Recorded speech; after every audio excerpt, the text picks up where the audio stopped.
டே வாடா சிவாஜின்னு. இவர் என்னை வெறுப்பேற்றுறதுக்கு, என்னை மூட் அவுட் பண்ணுறதுக்கு, என்னை காயப்படுத்துறதுக்கு எல்லாமே அதை பயன்படுத்தி வைக்கிறார்.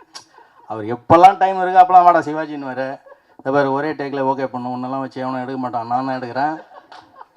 அவர் ஒரு ஆளை விட்டு அனுப்புவார். அவன் எந்த சேரில் உட்காந்துருக்கான் அதே சேரில் தான் உட்காந்துருக்கான் சார். சார் சின்சியராக தான் இருக்கிறான் அவன். கீழே இறங்கி வருவார். மோபதி சார் நம்ம பேரெல்லாம் சொல்கிறாரு, பரவாயில்ல, ஒரு 2 நிமிஷம் வந்துடுறேன்ட்டு போவார். சாயங்காலம் தான் வருவார். அது வரைக்கும் நான் அதே சேரில் தான் உட்காந்துருக்கணும். நடிகர் உமாபதி தம்பி என்னுடைய உதவியாளர். அவரை உதவியாளர் ஆனதுக்கப்புறம் தான் நடிகரானார். ரைட். அது அந்த ஆட்டோகிராஃபில் என்னோட 4 பேர் ரூம்மேட்டாக இருக்கிறபோது சென்னையில் யாரை ஒருத்தரை போடலாம் அப்படின்றப்போ வேல்முருகன் ஒன்று போட்டாச்சு, கணேஷ் பாபு ஒன்று போட்டாச்சு. அடுத்து யார் போடலாம் அப்படின்றப்போ என் கூடவே இருந்தார். இவருக்கு நடிக்கிறதுல கொஞ்சம் ஆர்வம் நிறையா. என் கூட சிவாஜியை இமிடேட் பண்ணி சண்டை போட்டே இருப்பேன். ஆமாடா சத்தம் போட்டே இருப்பேன். சிவாஜி மேலே இவருக்கு கோபம் வரும் ரொம்ப. அப்படி நடிக்க வச்சோம் அந்த படத்தில். அப்புறம் தவமாயத்தை நடித்தார். அதுக்கப்புறம் 2-3 படங்கள் நிறையா நடித்தார். ஆனால் ரொம்ப சின்சியரான தம்பி. கருத்துக்களை தர்க்க ரீதியாக சரியாக எடுத்து வைக்கக்கூடிய, டைரக்டர்னு மரியாதையெல்லாம் பார்க்காம சண்டை போடக்கூடிய ஒரு ஆள். எங்கிட்ட இருக்க எல்லா டீமுமே அப்படி தான், இவர் மட்டும் இல்லை. அது போக போக தெரியும் உங்களுக்கு. அதனால தான் எல்லா படங்களும் நல்லா வந்தது. அதுதான் நான் சொல்லுவேன். எனக்கு என்னோட பலம் எப்போவுமே என்னோட உதவியாளர்கள்ட்ட நாங்கள் வச்சுக்கிற அந்த பரிமாற்றம் தான். ஸோ இவர் இப்போ இதை பற்றி பேசுவார், அந்த பிரெட்டு சாப்பிட்ட சீனை. எல்லாருக்கும் வணக்கம். கேட்குதுங்களா? இந்த படத்தில் டிஸ்கஷன் டைமில் ஒவ்வொருத்தரும் ஒரு சீன் சொல்லுவாங்க. அவங்க வாழ்க்கையில் பார்த்த நபர்கள், அவங்களோட சந்தித்த அனுபவம் அது இதுன்னு சொல்லும்போது நானும் ஒன்று சொல்லுவேன். அப்படியே சொல்லும்போது டைரக்டரை வாட்ச் பண்ணிட்டுருப்பார் போல இருக்குது. சரி இவனை ஏதாவது நடிக்க வைக்கலாம் அப்படின்னு சொல்லிட்டு, இவன் கொஞ்சம் ஓவராக பண்ணுறானான்ட்டு. வேற ஒருத்தர் தான் நடிக்கிறதுக்கு தேர்வு செஞ்சுருந்தாங்க. அவர் சன் டிவியில் ஒர்க் பண்ணிட்டு இருந்தார். அவர் கடைசியில் ஒவ்வொரு தடவை அவருக்காக வெயிட் பண்ணி அவர் வரவே இல்லை, கடைசி வரைக்குமே வரல. அப்புறம் திடீர்னு நான் நடிக்கிறேன்னு கூட எனக்கு தெரியாது, இந்த படத்தில் நான் நடிக்கிறேன்ட்டு. டைரக்டர் ஏதோ ஒரு வேலையை கூப்பிட்டாரு. உன்னை டைரக்டர் கூப்பிட்டாருப்பான் ஓடியானேன். அப்போ தான் பார்க்குறாரு என்னை.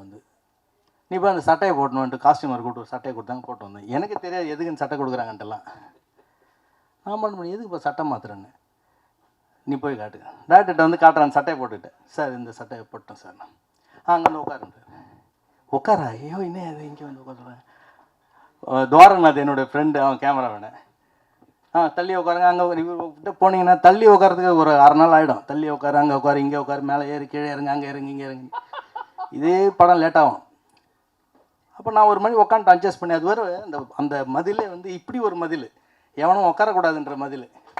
அதில் நான் அப்படியே சரி ஒரு மாதிரி உக்காண்டேன். அதில் ப்ரெட்டில் ஊறுகாய் தொட்டு சாப்பிடுவாங்க. எனக்கு அன்றைக்கி தான் தெரியுமே. இப்போ ப்ரெட்டு வாங்கிட்டு ஏதோ வெண்ணெய் தொட்டு சாப்பிடுவாங்க, இல்லைன்னா ப்ரெட்டு தனியாக சாப்பிடுவாங்க. இது என்னடா ப்ரெட்டில் ஊறுகாய் தொட்டு. இதில் வேறு நான் காலையிலேருந்து சாப்பிடாமல் இருக்கணும்ன்ட்டு சரின்ட்டு. அப்போ தான் உனக்கு அந்த ஃபீல் வரும்ன்ற மாரி சாப்பிடுவாங்க. சரி சாப்பிடல சார். சரி ஓகே உட்காரு. ப்ரெட்டை சாப்பிடு, ரொம்ப பசியாக இருக்கிறோம், சாப்பிட்ற மாதிரி சாப்பிடுங்க. நான் சாப்பிட்டேன். எனக்கு இதெல்லாம் இவ்வளோ வருவானே எனக்கு தெரியாது. நம்ம நடிக்கிறான்னு கூட எனக்கு பெருசாக இதாகலை. ஏன் அப்படி சொல்கிறான்னா, சில பேரை நடிக்க வைக்கிறது பொசிஷனில் கொடுத்து இங்கே நடிக்க, இங்கே நீ வா நீல இதான் பொசிஷன் சொல்கிறதுக்காக சில டைமில் எடுப்பார் இல்லையா, அந்த மாதிரி நினச்சிட்டேன். சீரியஸாகவே என்னை வச்சு எடுக்கிறாரு. அப்புறம் அந்த டைலாக்கை சொல்லிட்டேன். அது வேற எங்கேயும் போடா அப்படின்ட்டாரு. நானும் வந்துட்டேன். அதேமாதிரி ஒவ்வொரு டைமில் கூப்பிடுவார், நான் வருவேன்.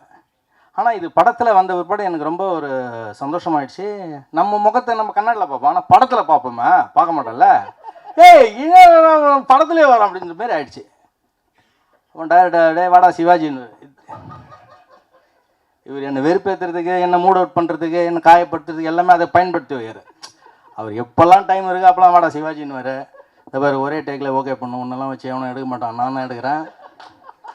அதெல்லாம் ஒழுங்காக டைலாக்லாம் கரெக்டாக சொல்லணும்.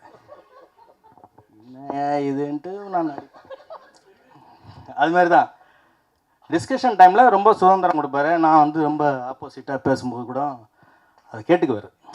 அவர் கேட்டுக்குவார். இல்லை அப்படி கிடையாது. ஆர்குமெண்ட் நிறையா பண்ணுவேன், அதுக்கெல்லாம் அலோவ் பண்ணுவார். இவர்கிட்ட அசிஸ்டன்ட் டைரக்டராக சேருது பெரிய ஒருத்தன் டைரக்டராகவே ஆகிடுவான். அந்தமாரி அவ்வளோ கஷ்டம் கொடுப்பாரு அசிஸ்டன்ட் டைரக்டருக்கு.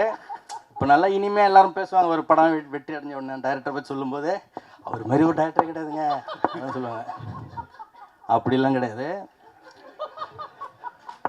ஆச்சுங்களா. நம்ம அக்கீல் அங்கே எவ்வளோ நாள் இருந்தாரு தெரியுங்களா? வந்து இவர்கிட்ட அசிஸ்டன்ட் டைரக்டராக சேர்ந்தது ஒரு பெரிய இதுங்க. இந்த படத்தை பற்றி சொல்கிறத விட இது நல்லாயிருக்கும். நிறைய பேர் நின்றுட்டு இருப்பான் வேலை வாய்ப்பு அலுவலகத்தில் நிற்கிற மாதிரி.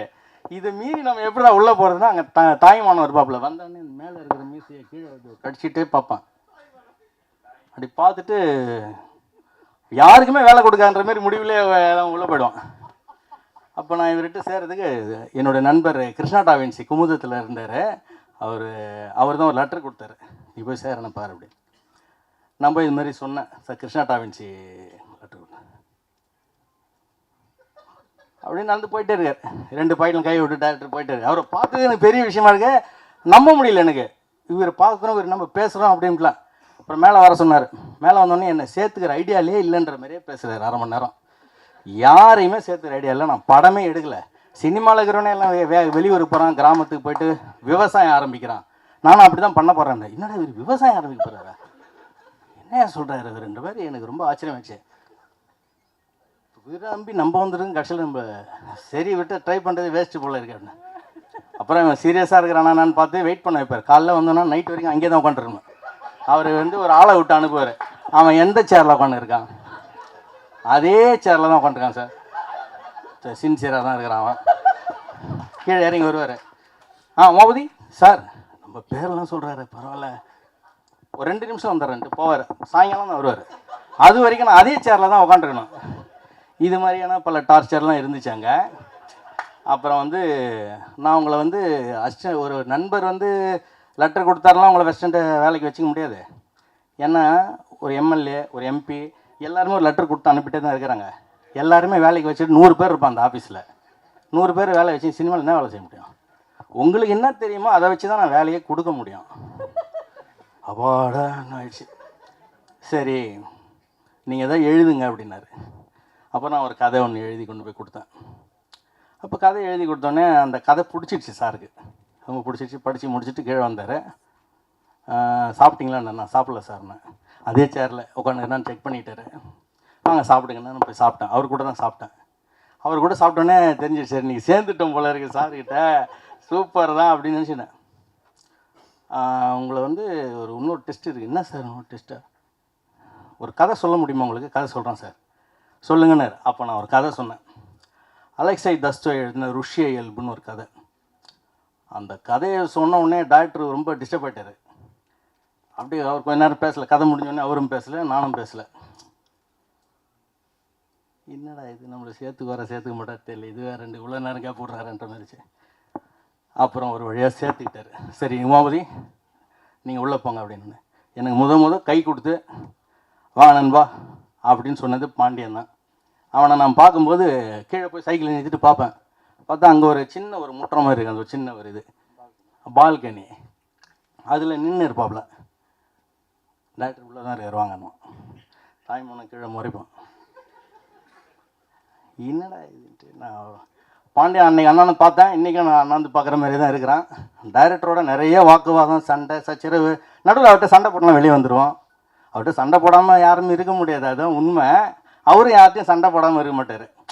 ஆனால் அதெல்லாம் அந்த நேரத்தில் மறந்துட்டு மற்றபடி எல்லாரோட சகஜமாக இருப்பார், ரொம்ப அன்பாக இருப்பார். நம்ம நம்பிக்கிட்டே இருக்கணும். நம்பிக்கை தானே வாழ்க்கை. நான் முக்கியமாக டைரக்டர்கிட்ட ரொம்ப வியக்கிறது, ரொம்ப ஆச்சரியப்படுறது என்னன்னு பார்த்தீங்கன்னா, அவரோட office Sivasailam street number 9A Sivasailam ஸ்ட்ரீட்லேருந்து இந்த பாலம் ஏறி இறங்கி ஒரு 1/2 கிலோமீட்டர் போய் ரைட்டு திரும்பினாலே கங்கா நகரில் அவரோட வீடு. அதுக்கே 45 நாள் போக மாட்டார். அங்கேயே பெட்டி படுகை எல்லாமே அங்கே வச்சுட்டு எழுதிட்டே இருப்பார். ராத்திரி பகல் எழுதிட்டே இருப்பார். அந்த ரூம்லேயே இருப்பார். ரொம்ப ஆச்சரியமாக இருக்குது. நினச்சே போயிடலாம், வீடு பக்கத்தில் தான். ஆனால் இவரை பார்க்குறது அவங்க வீட்டிலேருந்து எல்லோரும் இங்கே வந்துட்டு போவாங்க. இவரை பார்க்குறது எல்லோரும் இங்கே வந்துட்டு போவாங்க. இவர் வீட்டுக்கு போக மாட்டார். என்னென்னா அது எழுதி முடிக்கிற வரைக்கும் அப்படியே ஒரு மாதிரி இருப்பார். ரொம்ப ஆச்சரியமாக இருக்கும். நம்ம ஒரு டைரக்டர் ஆகணும்னா, நம்ம எழுதணும்னா இவ்வளோ கஷ்டப்படணுமான்ற மாதிரி பண்ணி விட்ருவார். அதாவது ஒருத்தன் ஈஸியாக செஞ்சான்னா நம்ம கூட செஞ்சிடலாம்ப்பான்னு ஒரு நம்பிக்கை வரும்ல, அதை காலி பண்ணிவிடுவாப்பில். சினிமாவில் நடிக்கும்போது இப்படி கிடையாது. இன்னும் நான் எதிர்பார்க்குறது வேறன்ட்டு சொல்லி சொல்லி அவனுக்கு நம்ம ஊருக்கு போயிடலாம் பொழுதுன்ற மாரி அந்த நம்பிக்கை காலி பண்ணுவார். எல்லாமே பண்ணுவார். அதை நடித்து முடித்தவொடனே வெற்றிகரமாக ஆனவுடனே நம்ம என்ன பண்ணோம், ஓகே நம்ம வந்துட்டோம்ப்பா தேறிட்டோம் போது பெரிய சந்தோஷம் இருக்கும். சார் நான் உங்களை பற்றி நிறையா தப்பாக சொல்ல, சந்தோஷத்துக்கு தான் எல்லாத்தையும் சொல்கிறேன். நீங்கள் அப்புறமா வந்து இது பண்ண போகிறீங்க, ஃபோனை போட்டு இதெல்லாம் பண்ணுவார் இவர். அதனால் சொல்கிறேன். எனக்கு இந்த படத்தின் மூலமாக நண்பன் பாண்டியன் கிடைச்சான், ராமகிருஷ்ணன் கிடைச்சாரு, சிம்பு கிடைச்சாரு, ஜெகதீசன் அருமை மச்சான், ஜெகதீசன் அன்பு மச்சான், ஜெகன் எல்லாரும் கிடைச்சாங்க. எல்லாரோடும் நான் சேர்ந்து பணியாற்றுவதற்கும் அவங்களோடலாம் சேர்ந்து சண்டை சச்சரவுகள் வாக்குவாதம் அது இதுன்னு எல்லாம் உருண்டு புரண்டு இப்போ வாழ்க்கையில் எல்லாரும் நமக்கு தெரிஞ்சவங்களாக இருக்கிறாங்க, நண்பர்களாக இருக்கிறாங்க அப்படின்னா அதுக்கு ஒரு பிளாட்ஃபார்ம் ஏற்படுத்தி கொடுத்தது எங்கள் டைரக்டர் தான். அவருக்கு நான் ரொம்ப நன்றி சொல்கிறேன். ரொம்ப சந்தோஷம். ரொம்ப நன்றி சார்.